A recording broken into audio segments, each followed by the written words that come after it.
Je ne veux ni conquérir ni diriger personne. Je voudrais aider tout le monde dans la mesure du possible. Juifs, chrétiens, païens, blancs et noirs. Nous voudrions tous nous aider si nous le pouvions. Les êtres humains sont ainsi faits. Nous voulons donner le bonheur à notre prochain, pas lui donner le malheur. Nous ne voulons pas haïr ni humilier personne. Dans ce monde, chacun de nous a sa place et notre terre est bien assez riche. Elle peut nourrir tous les êtres humains. Nous pouvons tous avoir une vie belle et libre.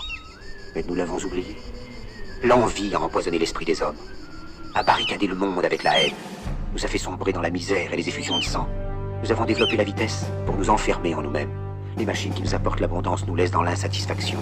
Notre savoir nous a fait devenir cyniques. Nous sommes inhumains à force d'intelligence. Nous ne ressentons pas assez et nous pensons beaucoup trop.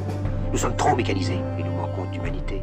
Nous sommes trop cultivés et nous manquons de tendresse et de gentillesse. Sans ces qualités humaines, la vie n'est plus que violence et tout est perdu.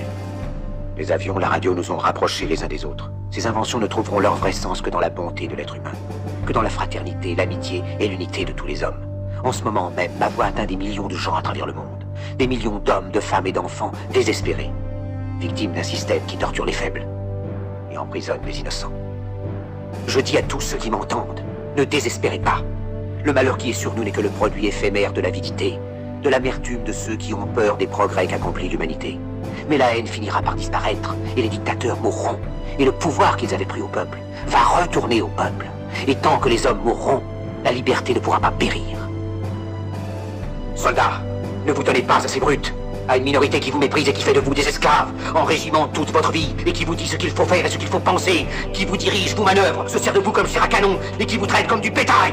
Ne donnez pas votre vie à ces êtres inhumains, ces hommes machines, avec une machine à la place de la tête et une machine dans le cœur. Vous n'êtes pas des machines, vous n'êtes pas des esclaves, vous êtes des hommes. Des hommes avec tout l'amour du monde dans le cœur. Vous n'avez pas de haine, sinon pour ce qui est inhumain, ce qui n'est pas fait d'amour. Soldats, ne vous battez pas pour l'esclavage, mais pour la liberté. Il est écrit dans l'évangile selon saint Luc, le royaume de Dieu est dans l'être humain, pas dans un seul humain, ni dans un groupe d'humains, mais dans tous les humains, en vous. Vous, le peuple, qui avez le pouvoir de créer les machines, le pouvoir de créer le bonheur. Vous, le peuple, en avez le pouvoir de rendre la vie belle et libre, le pouvoir de faire de cette vie une merveilleuse aventure. Alors au nom même de la démocratie, utilisons ce pouvoir. Il faut tous nous unir. Il faut nous battre pour un monde nouveau, décent et humain, qui donnera à chacun l'occasion de travailler, qui apportera un avenir à la jeunesse et à la vieillesse la sécurité. Ces Druides vous ont promis toutes ces choses pour que vous leur donniez le pouvoir. Ils mentaient. Ils n'ont pas tenu leurs merveilleuses promesses. Jamais ils ne le feront. Les dictateurs s'affranchissent en prenant le pouvoir, mais ils font un esclave du peuple. Alors il faut nous battre pour accomplir toutes leurs promesses. Il faut nous battre pour libérer le monde, pour renverser les frontières et les barrières raciales, pour en finir avec l'avidité, avec la haine et l'intolérance. Il faut nous battre pour construire un monde de raison, un monde où la science et le progrès mèneront tous les hommes vers le bonheur. Soldats, au nom de la démocratie, unissons-nous tous!